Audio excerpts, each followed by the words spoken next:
অনেকে ফুটবলে আর্জেন্টিনার প্রধান শত্রু ব্রাজিল মনে করলেও সেটা আসলে ইংল্যান্ড। এই দুই দেশের শত্রুতা এতটাই বেশি যে শুধু খেলার মাঠে নয়, গ্যালারিতেও যুদ্ধ বেঁধে যায় দু দলের ভক্তদের মাঝে।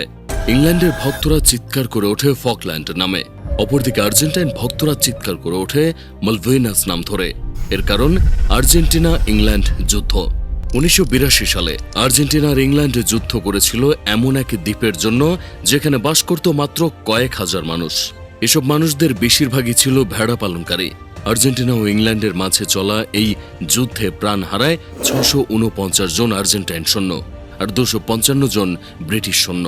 পাশাপাশি আরও 3 জন সাধারণ দ্বীপবাসীও মারা গিয়েছিলেন। The Defense Secretary says Britain's got a right to invade the Falklands. এর ঠিক 16 বছর পর 1998 বিশ্বকাপে ইংলিশ ফুটবলার ডেভিড বেকহ্যাম লাল কার্ড দেখেন আর্জেন্টিনার বিপক্ষে। সে ঘটনার রূপ নেয় রাজনৈতিক অস্থিরতায়। সপ্তাহের পর সপ্তাহ দুই দেশের সংবাদপত্রের শিরোনাম হয় এই ছোট্ট এক বিষয় নিয়ে। কারণ এটা শুধুমাত্র একটি লাল কার্ড ছিল না, এটা ছিল একই যুদ্ধের নতুন আরেকটি যুদ্ধক্ষেত্র মাত্র। স্বাগতম ফাবরবাজ চ্যানেলে। ফাবরবাজের আজকের ভিডিওর শেষে আপনি বুঝবেন ইংল্যান্ড ও আর্জেন্টিনা একে অপরকে কেন আজও ঘৃণা করে, কেন এই দুদেশের মানুষ আজও নিজেদের চিরশত্রু ভাবে। গল্পটা শুধু আজ ফুটবলের না, কিংবা ইংল্যান্ডের বিপক্ষে 1986 সালের বিশ্বকাপ কোয়ার্টার ফাইনালে ম্যারাডোনার সেই বিখ্যাত কিংবা কুখ্যাত হ্যান্ড অব গড গোল নিয়েও না, কিংবা 98 বিশ্বকাপে ডেভিড বেকহ্যামের লাল কার্ড নিয়েও না। গল্পটা এক ছোট্ট দ্বীপকে ঘিরে, যে দ্বীপের মালিকানার দাবি আজও এই দু দেশ নিজেদের করে আসছে। তবে ছোট্ট এই অপরিচিত দ্বীপ পরবর্তীতে এই দুই দেশের ফুটবল থেকে শুরু করে রাজনীতি কিংবা সাধারণ মানুষের মধ্যে ঠুকিয়ে দেয় চরম ঘৃণা এবং শত্রুতা। আর সেই দ্বীপটির নাম হল ফকল্যান্ড দ্বীপ।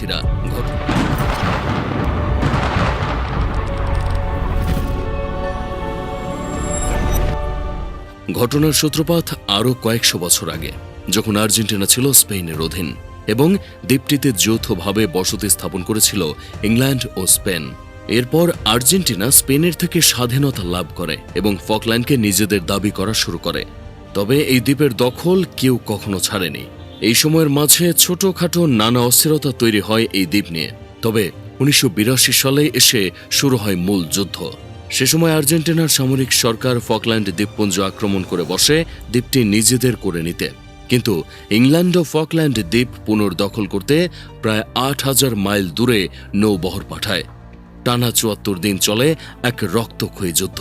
মারা যায় প্রায় 900-এর বেশি মানুষ। একসময় ইংল্যান্ডের সাথে না পেরে যুদ্ধে আর্জেন্টিনা আত্মসমর্পণ করে, তবে তাতেও মিটেনি বিরোধ। সেই দ্বীপ নিয়ে রেষারেষি চলতে থাকে দশকের পর দশক ধরে, এমনকি আজও দুই দেশের মানুষদের মাঝেও এমন ঘৃণা জন্ম নেয় যা ছড়িয়ে পড়ে ফুটবলেও। যুদ্ধের 4 বছর পর 1986 বিশ্বকাপ অনুষ্ঠিত হয় আর্জেন্টিনায়। আর এই বিশ্বকাপে ঘটে ডিয়েগো ম্যারাডোনার সেই বিখ্যাত হ্যান্ড অব গড গোলের ঘটনা, তা আবার ইংল্যান্ডের বিপক্ষে। সেই ম্যাচে আর্জেন্টিনা ইংল্যান্ডকে হারায় এমন দুটি গোল করে, যা আজও ইতিহাসে আলোচিত হয়ে আছে। এমনকি খেলার পরে ম্যারাডোনা নিজের মুখে বলেছিলেন এটা ছিল প্রতিশোধ। আর এসবেরই পেছনে ছিল দ্য মাইটি ফকল্যান্ড দ্বীপপুঞ্জ। ফকল্যান্ড দ্বীপপুঞ্জ দক্ষিণ আটলান্টিক মহাসাগরে অবস্থিত। আর্জেন্টিনার উপকূল থেকে প্রায় 300 মাইল দূরে এই দ্বীপ। নেই তেমন মানুষ। আজও দ্বীপটিতে মোট জনসংখ্যা মাত্র 1000 কয়েক, আর তাদের বেশিরভাগই ভেড়া পালন করে সেখানে। ব্রিটেন এই দ্বীপকে বলে ফকল্যান্ড আর আর্জেন্টিনা বলে মালভিনাস। 80-র দশকের শুরুতে এখানে নিশ্চিত কোনো তেলের খনি ছিল না, কোনো বড় শিল্পও ছিল না। অর্থনৈতিক দিক দিয়েও এই দ্বীপগুলোর মূল্য নেই বললেই চলে। কিন্তু তবুও শতাব্দীর পর শতাব্দী ধরে এই জমির মালিকানা নিয়ে বিরোধ চলেছে। 1700-র দশকে স্পেন ও ব্রিটেন প্রথম এই দ্বীপ নিয়ে বিরোধে জড়ায়। পরে স্পেনের কাছ থেকে স্বাধীনতা পাওয়ার পর আর্জেন্টিনা সেই দাবি নিয়ে সামনে আসে। অন্যদিকে 1833 সালে ইংল্যান্ড আনুষ্ঠানিকভাবে এই দ্বীপগুলোর নিয়ন্ত্রণ নেয় এবং তারপর থেকে নিয়ন্ত্রণ ধরে রাখে।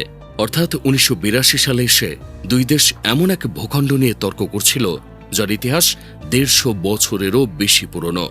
কিন্তু তখনও এই দ্বীপের বাস্তব মূল্য ছিল খুবই নগণ্য। এমন এক নগণ্য দ্বীপ ঘিরে যুদ্ধসহ সবকিছুই ঘটেছে, যা ইতিহাসে আর কোথাও তেমন ঘটেনি বললেই চলে। 20 শতকের বেশিরভাগ সময় ধরে ফকল্যান্ড বিরোধ ছিল কূটনৈতিক মহলের একটি বিষয়। আর্জেন্টিনা মাঝে মধ্যে জাতিসংঘে বিষয়টি তুলত, আর এদিকে ইংল্যান্ড দ্বীপগুলো পরিচালনা করত। কেউ যুদ্ধের প্রস্তুতি নেয়নি কখনো। তবে সবকিছু বদলে যায় আর্জেন্টিনার অভ্যন্তরীণ সংকটের কারণে। 80 দশকের শুরুতে আর্জেন্টিনার সরকার ছিল সামরিক সরকার। সে সময় দেশটির মুদ্রাস্ফীতি হু হু করে বাড়তে শুরু করে। আর্জেন্টিনার মুদ্রাস্ফীতি গিয়ে দাঁড়ায় 100%-এরও বেশি। সরকারের প্রতি জনগণের আস্থা দ্রুত কমে যাচ্ছিল। এ সময় আর্জেন্টাইন তৎকালীন জেনারেল লিওপোল্ডো গালতিয়েরি 1981 সালের ডিসেম্বরে সামরিক জান্তার নেতৃত্ব নেন। অবশ্য এর আগেই এই সরকার পরিচালনা করেছিল কুখ্যাত ডার্টি ওয়ার। রাজনৈতিক বিরোধীদের বিরুদ্ধে পরিচালিত সেই অভিযানে আনুমানিক 10,000 থেকে 30,000 আর্জেন্টাইন মানুষ নিহত বা নিখোঁজ হন। তাই 1982 সালে আর্জেন্টাইন সামরিক জান্তার সামনে দুটি বড় সংকট আসে। 1, ধ্বংসের পথে অর্থনীতি পুনরুদ্ধার। 2, সরকারের ওপর জনগণের আস্থা ফিরিয়ে নিয়ে আসা। সামরিক সরকার গালতিয়েরির পরিকল্পনা ছিল সহজ, আর তা হল ফকল্যান্ড দখল করো, আর সেই আবেগকে ব্যবহার করে ক্ষমতায় টিকে থাকো। সাল 2 এপ্রিল 1982 আর্জেন্টিনার সেনারা ফকল্যান্ডে অবতরণ করে এবং মাত্র একদিনের মধ্যেই দ্বীপগুলোর নিয়ন্ত্রণ নিয়ে নেয়। যে সরকার নিজের নাগরিকদের গুম করার অভিযোগে অভিযুক্ত ছিল, সেই সরকার এখন নিজেদের অস্তিত্ব টিকিয়ে রাখতে এই একটি ছোট্ট দ্বীপ আক্রমণের ওপর বাজি ধরে। অন্যদিকে সে সময় ব্রিটিশ প্রধানমন্ত্রী ছিলেন মার্গারেট থ্যাচার। তার অবস্থাও খুব শক্তিশালী ছিল না। ব্রিটেনও তখন মন্দায় ভুগছে, বেকারত্ব 12%-এরও বেশি। তার জনপ্রিয়তাও কমে এসেছিল। এমনকি তার মার্গারেট সরকার তার প্রতিরক্ষা বাজেট কমানোর জন্য ফকল্যান্ডের আশেপাশে টহলরত রয়্যাল নেভির জাহাজ HMS এন্ডিউরেন্স সরিয়ে নেওয়ার সিদ্ধান্ত নিচ্ছিল। অর্থাৎ আর্জেন্টিনা ঠিক যখন ফকল্যান্ডে আক্রমণ চালায়, সে সময় ব্রিটেন নিজেই ওই অঞ্চলে নিজেদের উপস্থিতি কমিয়ে আনছিল। আটলান্টিকের দুই প্রান্তে দুটি সরকার, দুজনই তীব্র অভ্যন্তরীণ চাপে। আর সেই কারণে এই যুদ্ধ দুই পক্ষের কাছেই রাজনৈতিকভাবে লাভজনক ছিল নিজেদের ইমেজ বাঁচাতে। 2 এপ্রিল আর্জেন্টিনা যখন আক্রমণ শুরু করে, তখন ব্রিটেন সমুদ্রপথে অবরোধ ঘোষণা করে দেয়। তারপর ইংল্যান্ডের 100-এরও বেশি জাহাজের একটি নৌবহর প্রায় 8,000 মাইল পাড়ি দিয়ে দক্ষিণ আটলান্টিকে পৌঁছে যায়। চলতে থাকে তুমুল লড়াই। 2 মে ব্রিটিশ সাবমেরিন HMS কনকারার ডুবিয়ে দেয় আর্জেন্টিনার যুদ্ধজাহাজ ARA জেনারেল বেলগ্রানোকে। নিহত হন 323 জন। আর এর 2 দিন পর আর্জেন্টিনা এক্সোসেট ক্ষেপণাস্ত্র নিয়ে আঘাত করে ব্রিটিশ যুদ্ধজাহাজ HMS শেফিল্ডে। সেখানে নিহত হন 20 জন নাবিক। এরপর মে এবং জুন জুড়েও স্থলযুদ্ধ চলে। বরফ শীতল ভেজা পাহাড়ি ভূখণ্ডে দুই দেশের সেনারা খুব কাছাকাছি অবস্থান থেকে যুদ্ধ করেন। অবশেষে 14 1982 সালে আক্রমণের 74 দিন পরে আর্জেন্টিনা আত্মসমর্পণ করতে বাধ্য হয়। চূড়ান্ত হিসাব অনুযায়ী 649 জন আর্জেন্টাইন সেনা এবং 255 জন ব্রিটিশ সেনা নিহত হয়। সাথে 3 জন ফকল্যান্ড দ্বীপবাসীও নিহত হয়। যুদ্ধে জয়লাভের কারণে ব্রিটিশ প্রধানমন্ত্রী থ্যাচারের জনপ্রিয়তা দ্রুত বেড়ে যায়। এরপর তিনি 1983 সালের নির্বাচনে এবার জয়ী হন। অন্যদিকে গালতিয়েরি আত্মসমর্পণের কয়েকদিনের মধ্যেই পদত্যাগ করতে বাধ্য হন। 1 বছরেরও কম সময়ে আর্জেন্টিনার সামরিক জান্তার পতন ঘটে। আর 1983 সালে আর্জেন্টিনা আবার বেসামরিক শাসনে ফিরে আসে। সবাই ভেবেছিল এখানেই সব শেষ, কিন্তু না, এবার যুদ্ধটা চলে আসে খেলার মাঠে। যুদ্ধ শেষ হওয়ার 4 বছর পর 1986 বিশ্বকাপের কোয়ার্টার ফাইনালে মুখোমুখি হয় আর্জেন্টিনা ও ইংল্যান্ড। আর এখান থেকেই যুদ্ধ আর ফুটবল একসাথে বাঁধা পড়ে যায়। এই ম্যাচে ম্যারাডোনা 2টি গোল করেন। এর মধ্যে 51তম মিনিটে প্রথম গোলটি করেন তার হাত দিয়ে।